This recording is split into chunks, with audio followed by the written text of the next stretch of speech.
Assalamualaikum warahmatullahi wabarakatuh.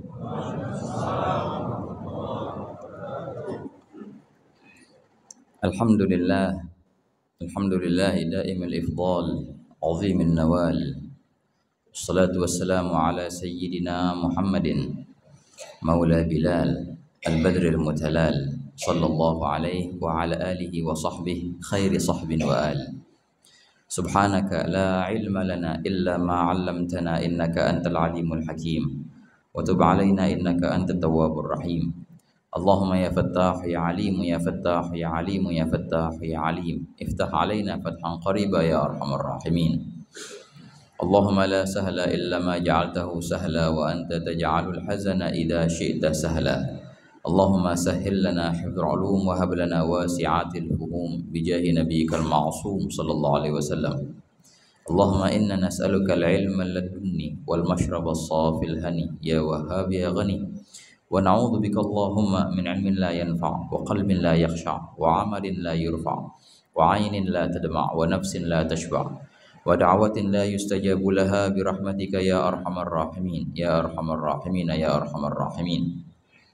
نوينا التعلم والتعليم والتذكر والتذكير والنفع والانتفاع والإفادة والاستفادة والحث على التمسك بكتاب الله وسنة رسول الله والدعاء إلى الهدى والدلالة على الخير ابتغاء وجه الله ومرضاته وقربه وثوابه سبحانه وتعالى. نوينا ما نوى به أسلافنا الصالحون نوينا ما أحاط به علم الله تعالى من حسن النيات. Alhamdulillah, senantiasa puja dan puji syukur kita haturkan kehadirat Allah Subhanahu wa taala atas limpahan nikmahnya, limpahan inayah, perhatian dan taufiknya. Hingga alhamdulillah kita bisa bersama ikhwani menunaikan salat subuh berjamaah, suatu nikmat yang sangatlah agung yang Allah taala berikan kepada kita pada pagi hari ini. Dan memanfaatkan waktu, memakmurkan waktu antara subuh sampai terbit matahari, dan itu adalah seindah-indahnya masa dalam sehari, yang mana fadilahnya fi marawahul Imam At-Tirmidzi, beliau meriwayatkan dari baginda Nabi Muhammad sallallahu alaihi wasallam, barang siapa yang salat subuh berjamaah wa jalasa yadhkurullah, kemudian dia duduk berzikir kepada Allah. Di antara makna zikir adalah ta'lim sampai terbit matahari, kemudian dia salat 2 rakaat yang dinamakan dengan salat isyraq. Maka pahalanya bagaikan ia menunaikan ibadah haji dan umrah yang sempurna dan sempurna dan sempurna. Wah, kata ya. Jadi bisa kita setiap hari mendapatkan pahala ibadah haji, bisa setiap hari kita mendapatkan pahala umrah hanya dengan subuh berjamaah dan berzikir sampai terbit matahari dan salat 2 rakaat salat isyraq itu ya ikhwan. Wahakala. Setiap hari bisa kita melihat Ka'bah. Dia ada orang yang nabung bertahun-tahun untuk haji. Ada orang yang nabung bertahun-tahun untuk umrah. Padahal dia bisa setiap hari mendapatkan pahala haji dan umrah itu.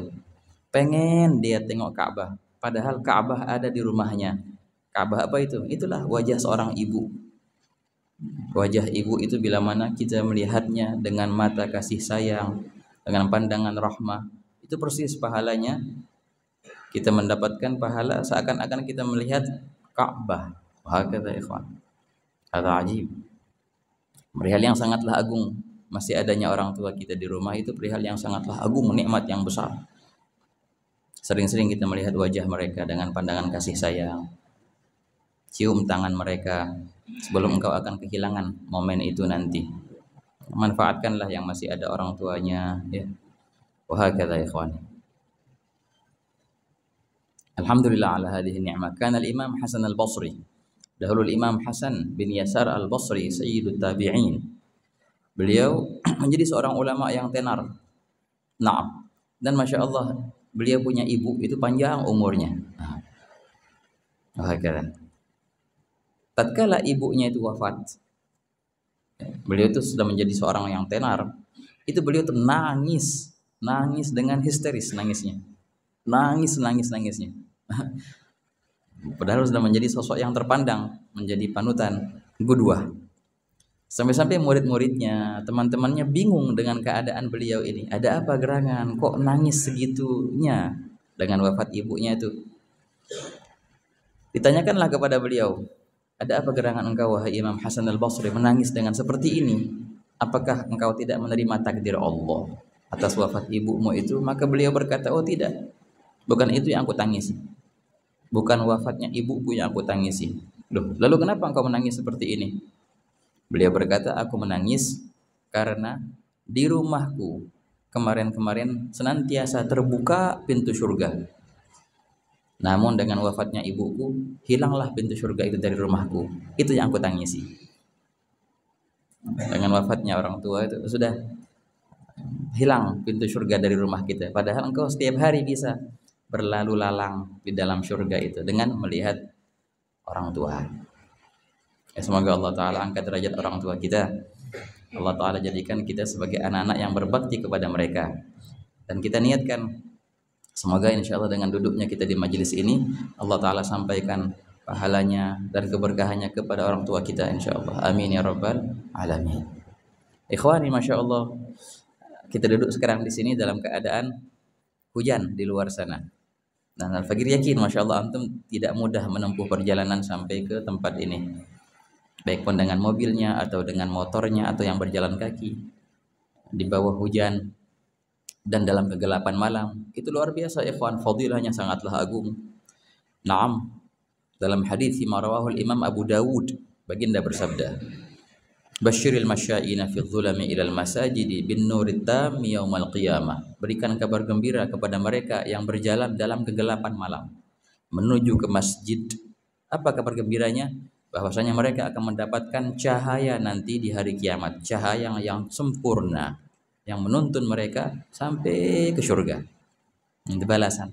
Karena dia berjalan dalam kegelapan malam, maka Allah gantikan kegelapan malam itu dengan cahaya nanti di akhirat sana yang sampai ke surga dia dengan cahaya itu. Dan kita niatkan juga ikhwani, kita berjalan dari rumah ke sini untuk menimba ilmu. Itu lain lagi tuh, fadilahnya lebih besar lagi. Orang yang berjalan menimba ilmu, setiap langkahnya itu dihitung sekian puluh hasanat. Begitu. Fil hadis hasan fi marawal Imam Tirmidzi, man salaka tariqan yaltamisu fihi ilman salakallahu bihi. Wa fi riwayah sahhalallahu bihi tariqan ilal jannah. Barang siapa yang menempuh perjalanan demi untuk menimba ilmu, maka Allah Ta'ala akan tempuhkan baginya, Allah akan mudahkan baginya jalan menuju surga. Wahakala. Nah, bila mana kita mau hadir majelis ta'lim, mau hadir kajian, jangan lupa untuk meniatkan itu ikhwan. Pasang niat, aku kesana nak hadir majelis ta'lim, nak menimba ilmu. Itu subhanallah, setiap langkahmu itu mendapatkan 10 hasanat, dihapuskan 10 dosa, dan diangkat 10 derajat. Wahakala ikhwan. Dan memang perihal ilmu itu patut kita cari walaupun dengan susah payah. Melalui di bawah hujankah ataupun tempatnya agak jauhkah, selagi itu ilmu, marilah kita cari ikhwani. Coba kalau kita melihat bagaimana perjalanan Nabi Musa alaihissalam dengan Nabi Khidir yang panjang lebar itu kan ya. Itu semuanya petualangan itu dengan judul menimba ilmu. Nabi Musa mau menimba ilmu dari Nabi Khidir alaihissalam. Dan coba lihat juga bagaimana perjalanan baginda Nabi Muhammad SAW dalam Isra Mi'rajnya, juga dikatakan itu adalah perjalanan menimba ilmu. Dan kalau kita lihat lagi para sahabat yang azim, yang luar biasa, mereka itu semangat dalam menimba ilmu, padahal mereka itu sahabat Nabi Muhammad SAW yang menimba ilmu langsung dari Rasulullah. Nah, semenjak baginda Nabi SAW berpulang ke rahmatullah, senantiasa mereka semangat untuk menimba ilmu dari sesama mereka, ya ikhwani. Maka dikatakan oleh Al-Imam Al-Bukhari menyebutkan dalam sahihnya satu bab yang azim, yang luar biasa indahnya ikhwan. Imam Bukhari menyebutkan bab dalam sahihnya itu di Kitabul Ilm, keutamaan berjalan untuk menimba ilmu. Babu fadlir rihlah fi talabil hadis. Babu fadlir rihlah fi talabil ilm. Bab keutamaan berpetualang. Rihlah demi mendapatkan ilmu. Sebelum beliau mendatangkan hadis pertama dan kedua seterusnya, beliau sebutkan dalam judul itu, memang judulnya agak panjang. Dan memang biasanya kan kalau kita mengkaji kitab hadis, biasanya disebutkan hadis di atasnya, baru syarahnya hadis di bawahnya, penjelasan hadis itu. Ini lain dengan keadaannya Imam Bukhari. Kalau Imam Bukhari kebalik. Nah, jadi gimana? Jadi syarahnya itu di judul. Beliau sebutkan judulnya panjang. Itu adalah pemahaman beliau terhadap hadis yang akan datang. Jadi syarah terhadap hadis beliau dahulukan di judulnya, baru nanti ada hadisnya, hadis pertama, kedua. Oleh karena itu dikatakan fiqhul Bukhari fi unwanihi. Kalau seandainya kita mau mengambil bagaimana pola pemahaman Imam Bukhari dalam hadis, maka lihatlah dari judul-judulnya. Begitu ya kawan. Dalam perihal itu Imam Bukhari menyebutkan judul yang panjang yang berbunyi seperti ini. Babu fadlir rihlati fi talabil hadis. Warahala Jabir bin Abdullah masirata syahrin ila Abdullah bin Unais li sama'i haditsin wahid. Bab keutamaan berpetualang demi menimba ilmu atau mendapatkan hadis, dan sungguh telah rahala, telah berjalan, telah berpetualang. Siapa? Seorang sahabat yang bernama Jabir bin Abdullah. Jabir bin Abdullah seorang sahabat yang junior, yang berasal dari Madinah. Beliau mendengar hadis dari sahabat-sahabat yang lain. Baginda Nabi SAW menceritakan keadaan manusia nanti di padang mahsyar. Tapi beliau mendengar hadis itu dengan banyak perantara. Beliau mau langsung mendengar hadis itu dari sahabat yang langsung mendengarnya dari Nabi Muhammad SAW. Itu dalam ilmu hadis namanya sanad al-ali, sanad yang tinggi. Yaqul Imam Ahmad bin Hanbal, talabu uluwi sanad minas sunnah. Sunnah kita mencari sanad yang tinggi. Walaupun kita sudah dapat sanad itu, tapi bila mana ada sanad yang lebih tinggi, maka sunnah kita cari. Bahkan Sayyidina Jabir bin Abdullah yang sudah mendapatkan hadis itu sebenarnya dengan sanad yang nazil, beliau bertanya siapa yang pernah mendengar hadis ini langsung dari Nabi Muhammad SAW. Maka dikatakan oleh sahabat-sahabat yang lain, tinggal satu yang ada sekarang. Seorang sahabat yang bernama Abdullah bin Unais, yang pada saat itu tinggalnya di negeri Syam, di Syam. Apa yang terjadi ikhwan? Langsung beliau mulai petualangannya. Dengan ontanya beliau rehlah, menempuh perjalanan jauh, perjalanan dari Madinah sampai ke Syam 1 bulan. Jadi sebulan tuh beliau berjalan sampailah ke Syam dan bertemu dengan Abdullah bin Unais. Bertemu dengan Abdullah bin Unais. Oh, ada apa gerangan engkau Jabir datang ke sini? Aku datang kepadamu demi untuk mendengarkan hadis ketika baginda Nabi SAW membahas tentang perihal manusia di padang mahsyar nanti. Betul, aku mendengar hadis ini langsung dari Nabi Muhammad SAW, berkata Abdullah bin Unais. Dan beliau menyebutkan hadisnya panjang hadisnya. Selepas Sayyidina Jabir mendengar hadis itu dari Abdullah bin Unais, langsung beliau bergegas pulang kembali ke Madinah. Berjalan sebulan lagi. Jadi sebulan pergi, sebulan balik, hanya demi mendengarkan 1 hadis. Nah, itulah yang ditulis oleh Imam Bukhari. Li sama'i haditsin wahid. 1 hadis perlu waktu sebulan. Ini akhirnya menjadi sejarah yang luar biasa ya kawan. Sampai-sampai kalau Imam Bukhari kan menyebutkan sebagai judul. Sampai-sampai ada ulama mengarang kitab khusus cerita perjalanan Sayyidina Jabir bin Abdullah, mengumpulkan beberapa riwayat dan apa yang terjadi dalam perjalanan itu. Al-Imam Ibn Nasiruddin Ad-Damishqi dalam kitabnya Juz'un fi Rihlati Jabir. Gitu ya kawan. Perihal yang sama kalau kita lihat di tabi'in juga sama. Imam Hasan Al-Basri yang tadi kita ceritakan, dan juga Muhammad bin Sirin.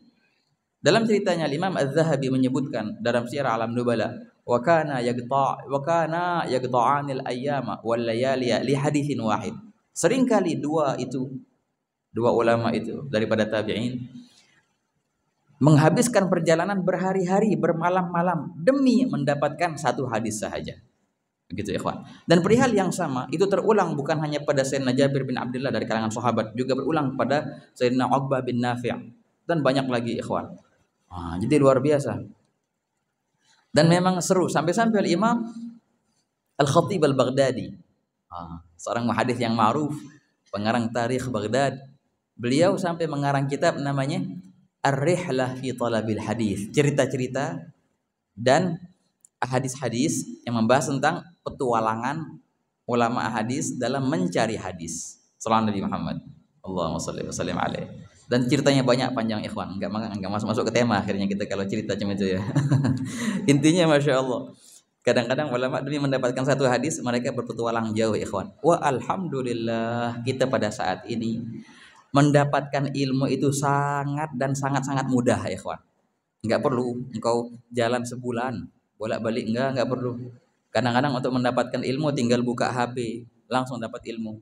Tapi ingat, ilmu yang mana yang kau cari itu. Enggak sembarangan ilmu, enggak sembarangan guru, enggak sembarangan konten yang ada di YouTube. Walaupun membahas tentang ilmu, itu bisa kita ambillah ilmu yang bersanad. Wahakala. Penting ikhwan perihal sanad dalam ilmu itu. Engkau akan dipertanyakan, dari mana engkau ambil ini? Siapa gurumu? Dari mana engkau timba ilmu ini? Perihal sanad sangatlah penting. Imam Abdullah bin Mubarak berkata dalam Muqaddimah Sahih Muslim, Imam Muslim meriwayatkan, laulal isnad laqala man syaa ma syaa. Kalau bukan karena perihal sanad, sembarang orang akan berkata sembarangan. Siapapun mau cerita sembarangan, mau mengarang sembarangan, silahkan. Tapi karena ada sanad, tidak bisa itu. Dipertanyakan, dari mana engkau mengambil ini? Wahakala. Dan yang namanya ilmu harus ditimba dari wajah ke wajah. Wahakala. Transfer ilmu itu. Ilmu bukanlah hanya maklumat yang kita akan nanti baca tentang perihal zuhud ikhwan. Akan jelas sekali. Zuhud bukanlah suatu pengetahuan yang ditransfer dari A ke B, dari guru ke murid. Bukan. Zuhud adalah hal, keadaan. Yang si murid melihat gurunya begitu, dia berzuhud. Begitu bersih hatinya. Inilah keadaan yang ditransfer dari guru ke murid. Dan begitulah ikhwan. Dan seringkali mereka menceritakan kalau hanya sekedar mentransfer maklumat atau pengetahuan alangkah mudahnya. Apakah itu ilmu yang dinamakan pengetahuan itu? Bukan ikhwan, itu hanya sampul belaka. Kalau seandainya itu ilmu, maka Masya Allah ya kalah kita sama kaset, sama hard disk, sama MP3. Lebih banyak pengetahuannya dari kita. Hard disk yang 1 tera bisa memuat sekian puluh juta kitab. Lah kalau kita berapa? Kalau seandainya ilmu hanya sekedar pengetahuan, tapi ilmu itu adalah hal, keadaan yang hakikatnya adalah cahaya di hati. Itu ilmu ikhwan, ditransfer dari wajah ke wajah. Malaikat Jibril alaihissalam, beliau memperagakan bagaimana menimba ilmu ketika beliau menyamar sebagai sahabat yang mirip mukanya seperti Dihyah Al-Kalbi dalam hadis yang ma'ruf, hadis Jibril namanya kan. Fil Bukhari Muslim wa ghairuhuma. Beliau memperagakan duduk di hadapan Nabi Muhammad SAW, berdekat sampai fa'asnada rukbatayhi ila rukbatayhi, sampai berdekatan lututnya malaikat Jibril dengan lututnya Nabi Muhammad SAW. Saking dekatnya itu. Hakadha ya ikhwan. Ala kulli hal. Nah, mari kita niatkan di sini kita ingin mendengar bagaimana cerita tentang zuhud.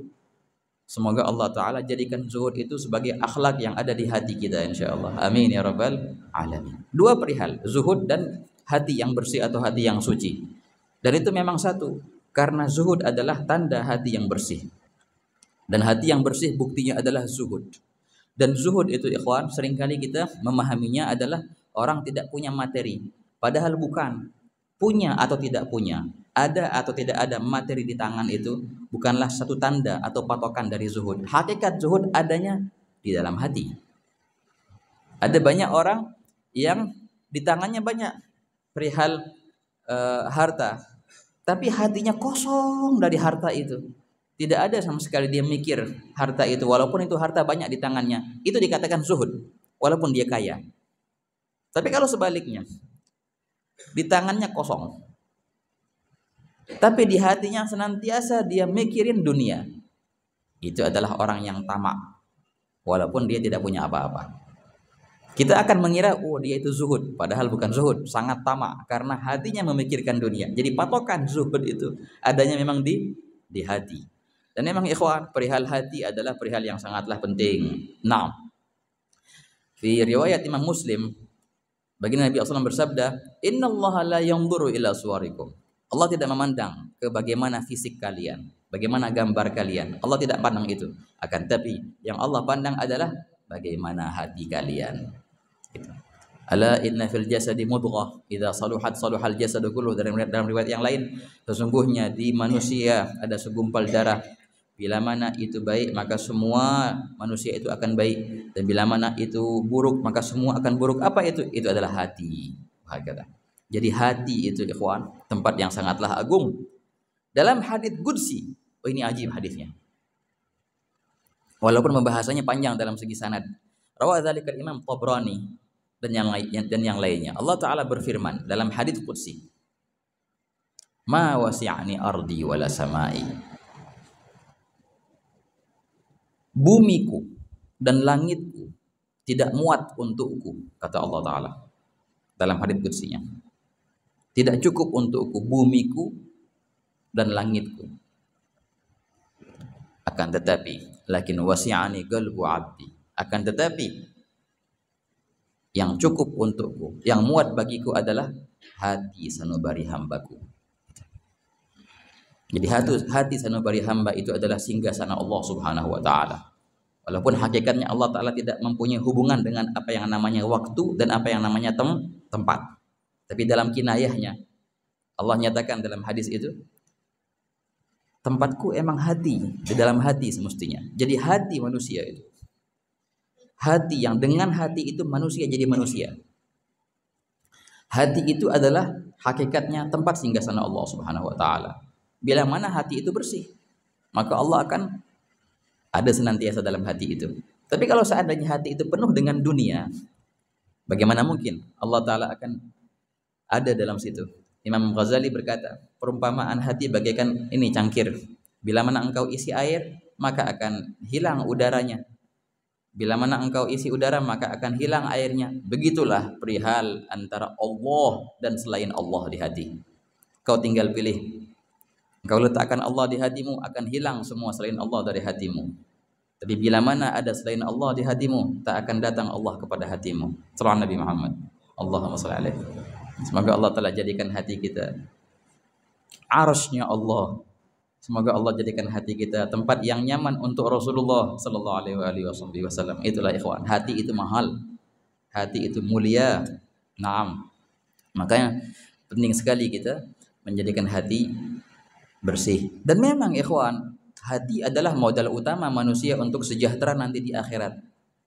Yauma la yanfa'u malu wala banun illa man atallaha bi qalbin salim. Di hari yang tidak manfaat harta ataupun kerabat. Yang manfaat hanyalah apa? Yang datang kepada Allah dengan membawa hati yang selamat. Itu ikhwan. Hati yang selamat, hati yang bersih. Hati yang bersih dari dunia. Hati yang bersih dari sifat-sifat keji, kebencian, sombong, hasud, ujub. Bersih dari sifat itu semua. Dan ia dihiasi dengan hal-hal atau sifat yang terpuji. Dihiasi dengan zuhud. Dihiasi dengan tawadhu, kerendahan hati. Dihiasi dengan sifat yakin.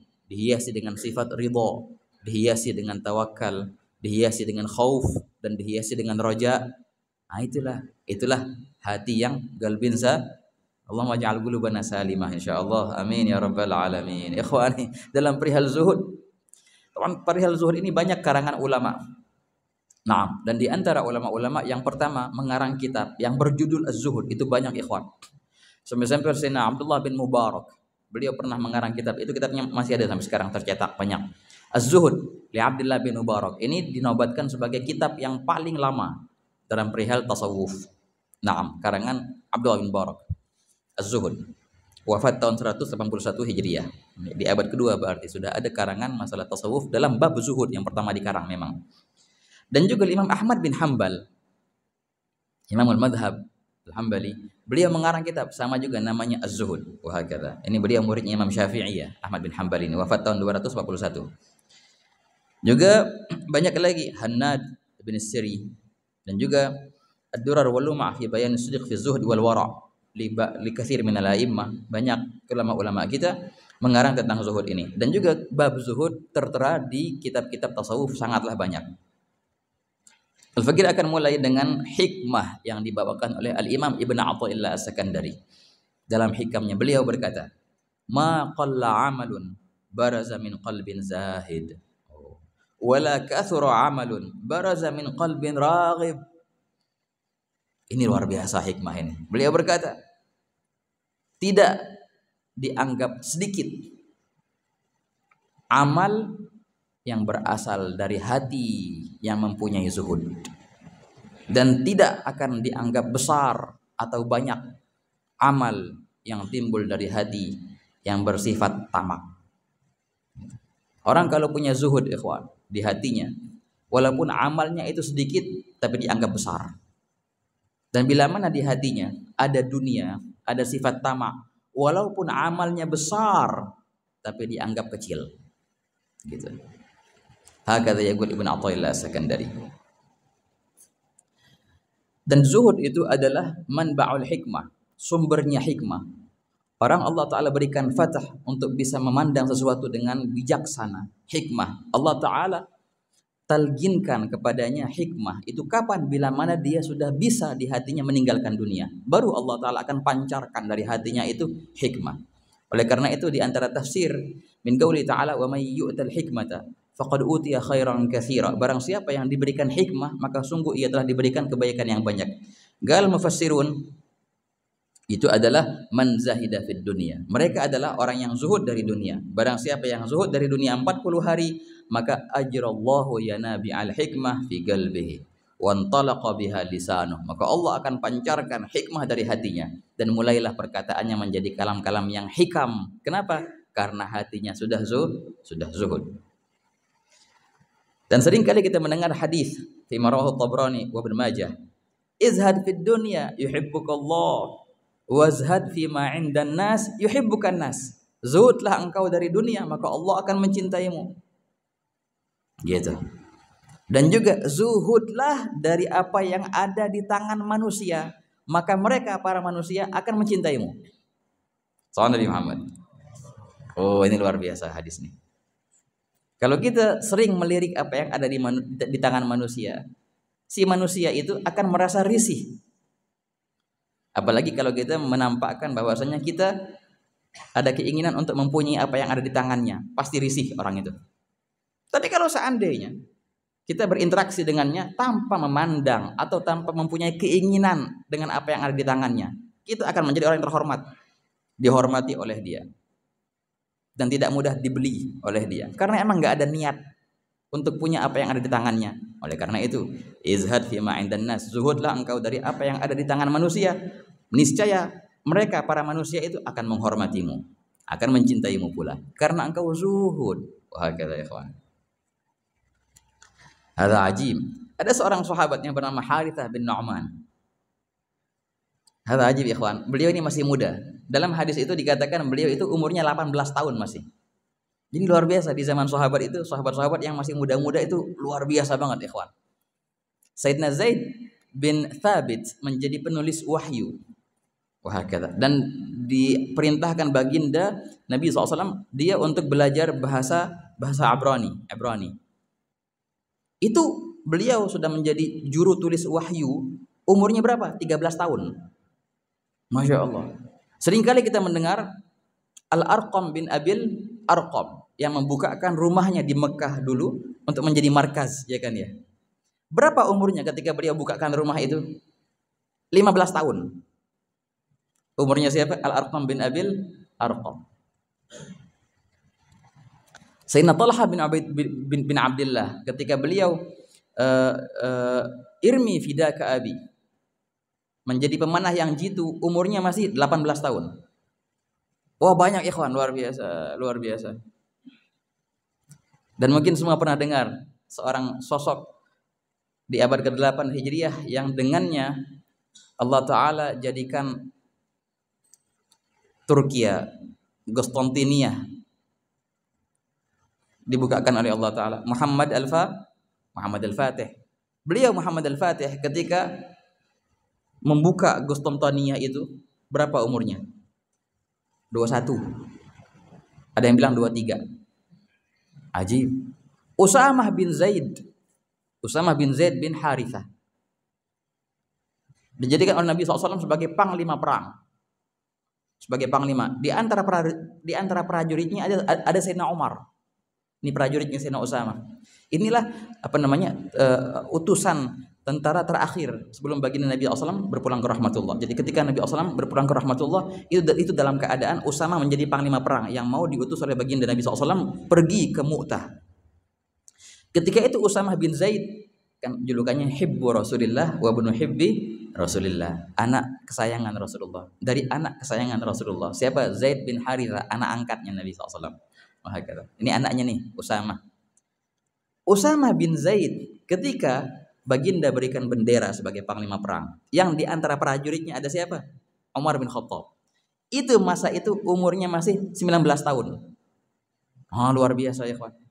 Nah ini nih cerita Harithah bin Nu'man. Harithah 18 tahun.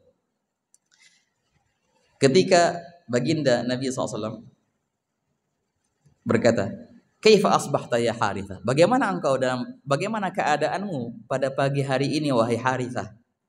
Maka beliau dengan yakin berkata, "Ya Rasulullah, asbahtu mu'minan billahi haqqa." Ya Rasulullah, sungguh aku berpagi hari ini dalam keadaan aku beriman dengan hakikatnya iman. Begitu. Masya Allah. Nabi SAW bilang, "Undur madza taqul, hai Harithah, engkau sadar engkau bilang apa?" Kalau bahasa kita gitu. Benar engkau beriman dengan iman yang hakikat? Betul. Ya Rasulullah, aku beriman dengan iman yang hakikatnya iman. Nabi SAW balik tanya, "Wa ma haqiqatu imanik?"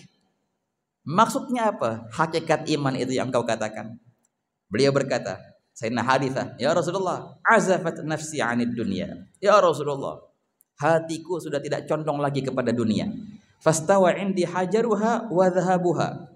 Maka sama bagiku antara emas dan batu. Nah, ini begini nih zuhud nih ceritanya nih. Sudah tidak ada lagi kecondongan di hati terhadap dunia, sehingga bagiku sama emas sama batu. Wa ka'anni bil jannati wan nari. Seakan-akan aku sekarang melihat surga dan neraka di hadapanku. Sangat yakin maksudnya. Wa ka'anni bi 'arsy rabbi bariza, dan seakan-akan aku melihat arsy-Nya Allah nampak di hadapanku, arsy. Nah, ini adalah hakikat imanku, kata beliau nih, Sayyidina Harithah. Maka baginda Nabi SAW ketika mendengar itu, Nabi SAW senyum dan berkata, "Arafta falzam. Harithah abdun nawwarallahu qalbahu bil iman." Wahai Harithah, kau sudah mempunyai ma'rifat, kau sudah mempunyai ilmu, falzam, maka pegang teguhlah ilmu itu. Harithah adalah hamba yang Allah Ta'ala berikan cahaya di hatinya. Nah, itu kata Nabi SAW kepada seorang pemuda yang bernama Harithah ini, ikhwan.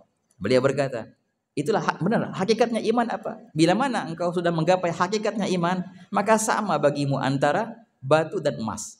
Maksudnya apa? Dunia tidak ada lagi harga di hatimu. Wahakala ikhwan. Teman, kita akan jelaskan, ini bukan berarti dunia nggak ada di hati berarti sudah kita nggak kerja. Ya itu jangan salah paham juga itu.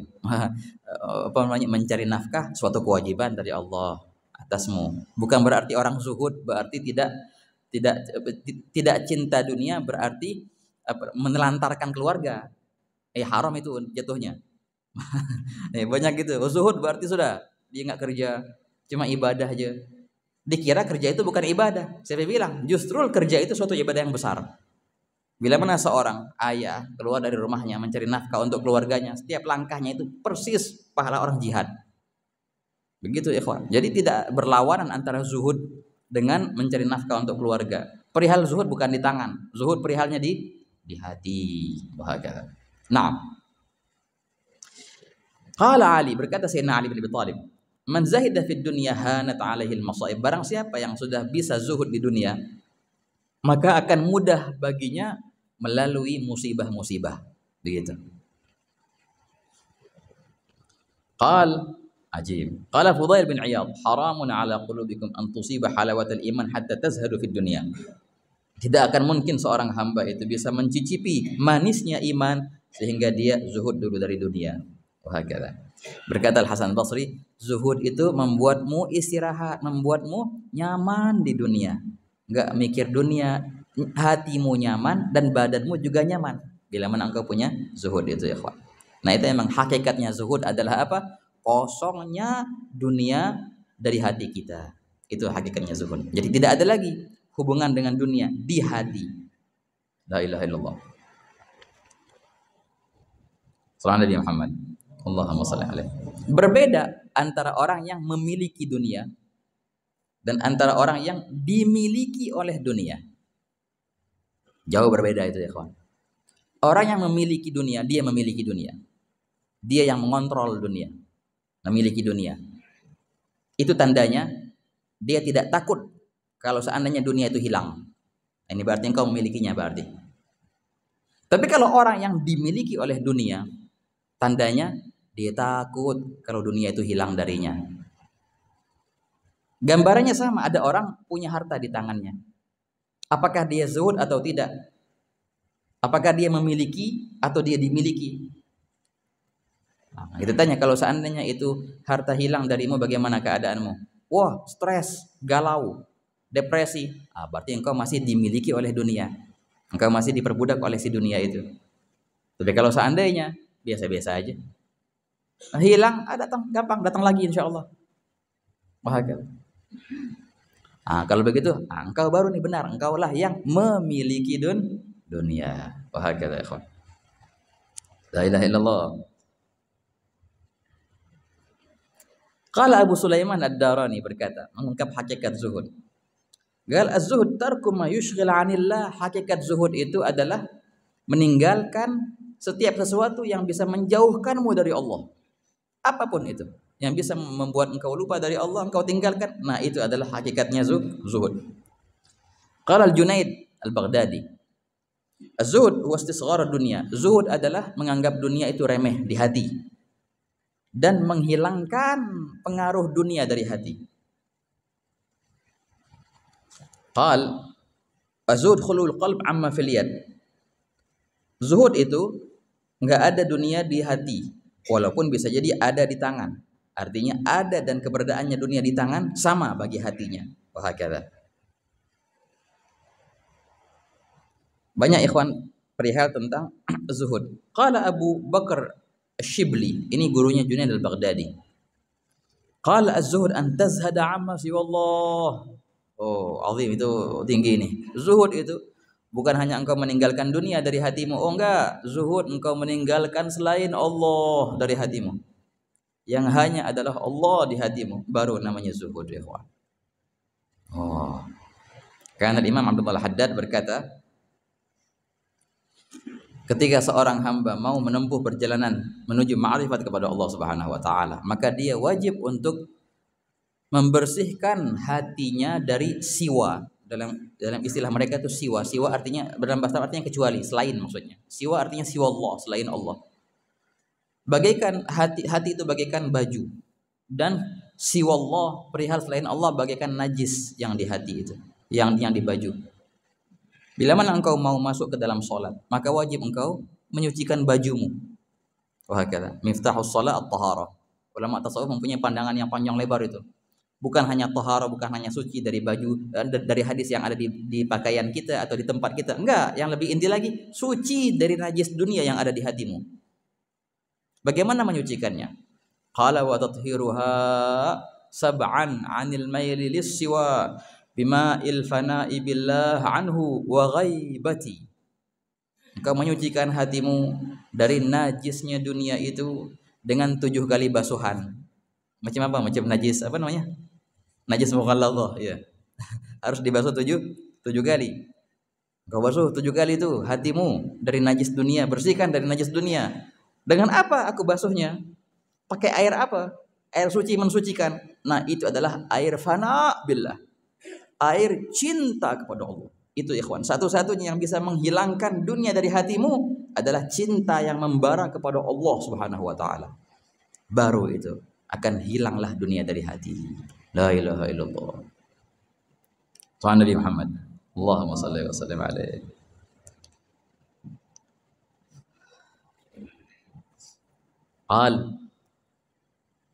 Berkata dulu guru kami berkata, Sayyidil Hayy Umar, fillahi 'iwadun fillahi 'iwadun 'an kulli syai' wa laysa fi ayyi syai'in 'iwadun 'anillah.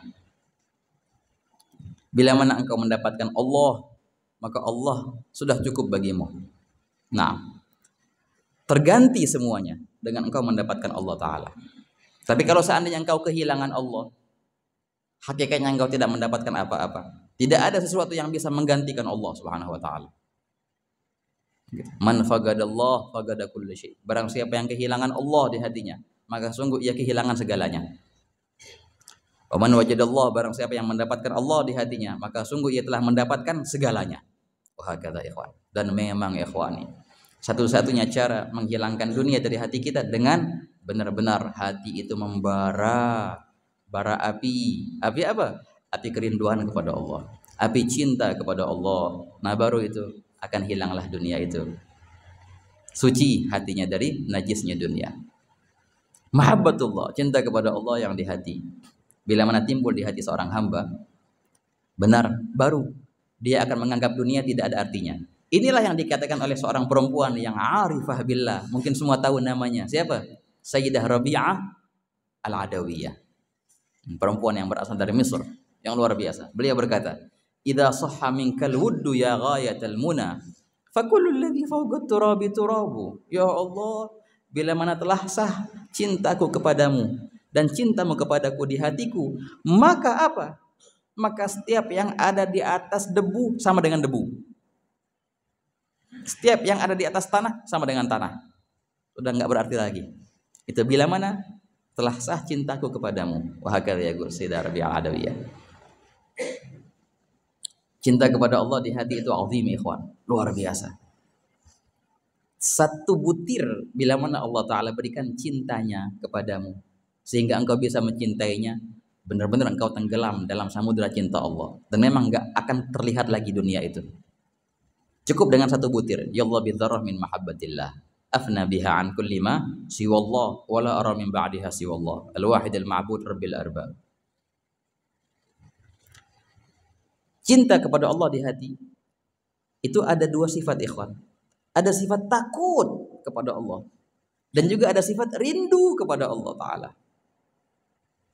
Sifat takut kepada Allah, kalau seandainya kita takut dari suatu perkara, biasanya kita akan berlari menjauh dari perkara itu. Namun yang takut kepada Allah, dia akan berlari berdekat kepadanya, mendekat kepadanya.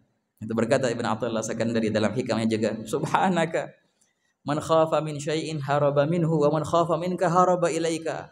Maha suci engkau ya Rabb. Yang takut dari sesuatu pasti dia akan berlari menjauh darinya. Namun yang takut kepadamu, dia akan berlari untuk berdekat kepadamu. Fafirru ilallah. Bagaimana bisa? Di saat yang sama dia takut, dan di saat yang sama dia rindu kepada Allah Ta'ala. Dia cinta. Cinta itu apakah akan menghasilkan takut? Ini seakan-akan berlawanan ikhwan. Orang kalau cinta menggambarkan kemesraan, suka dekat, tapi kok ada takut?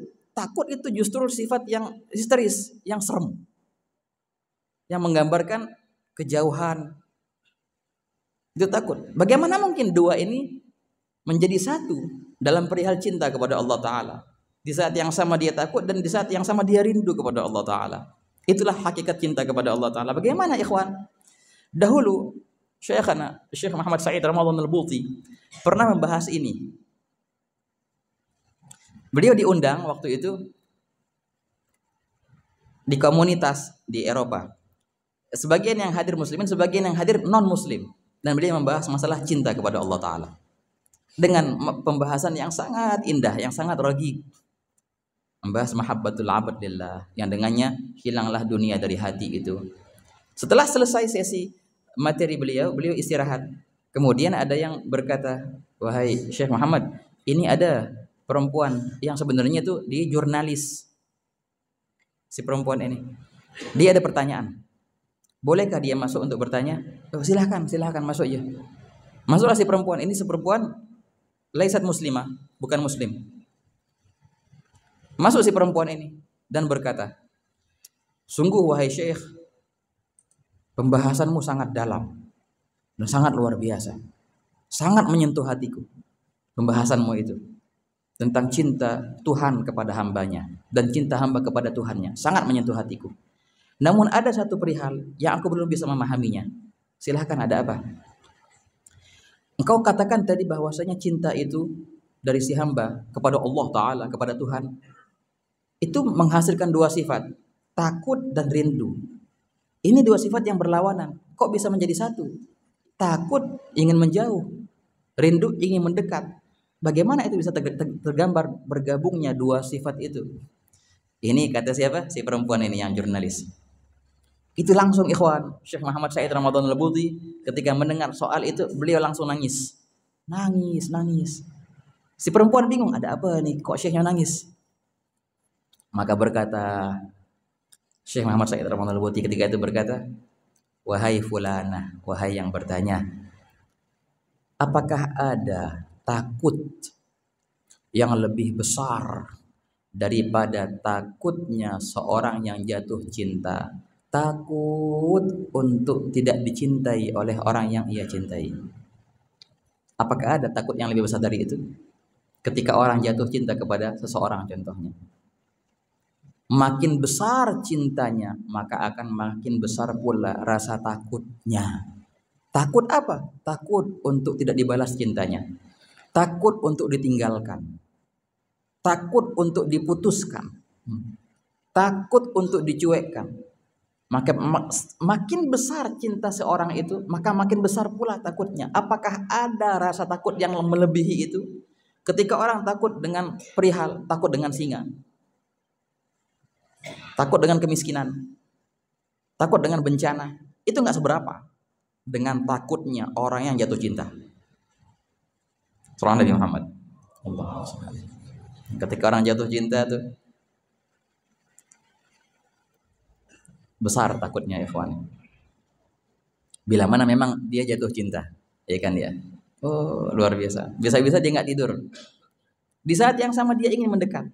Dan di saat yang sama dia besar pula rasa takutnya untuk takut kehilangan cinta itu.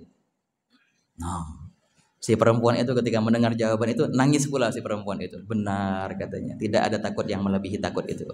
La ilaha illallah. Karena itulah api cinta yang membara di hati seorang hamba, yang dengannya hilanglah segala selain Allah Ta'ala dari hati itu. Semoga Allah telah berikan cinta Allah kepada kita.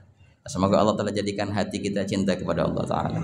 Dan Allah Ta'ala jadikan yang di hati kita hanyalah ada Allah Subhanahu Wa Ta'ala. Dan Allah Ta'ala hilangkan selain Allah dari hati kita, insyaAllah. Amin ya Rabbal Alamin. Kita akan menutup dengan satu kisah. Ini nyata, menggambarkan zuhud itu bagaimana. Ada seorang kakak beradik, dua-duanya orang soleh. Si adik ini orangnya sangat sederhana, nggak punya apa-apa. Jadi ada seorang yang bertemu dengan si adik dulu dalam keadaan masya Allah ahli ibadah gitu, bajunya sangat sederhana dan keadaan dunianya sangat sederhana. Jadi orang yang datang ke fulan itu, masya Allah orang soleh, fulan itu minta doa, insya Allah dikabulkan doanya segala macam di doa. Ini orangnya takjub dengan keadaan si adik si fulan ini, yang itu statusnya adik, luar biasa kesolehannya. Katanya, kalau engkau mau lihat lagi yang lebih soleh dariku, kakakku. Kalau engkau melihat aku nih zuhud, maka kakakku lebih zuhud dariku. Di mana kakakmu? Di situ. Tak lama lagi dia akan lewat ke sini, dan kebetulan si adik itu mau jalan. Ya sudah. Jadi orang yang berziarah itu penasaran.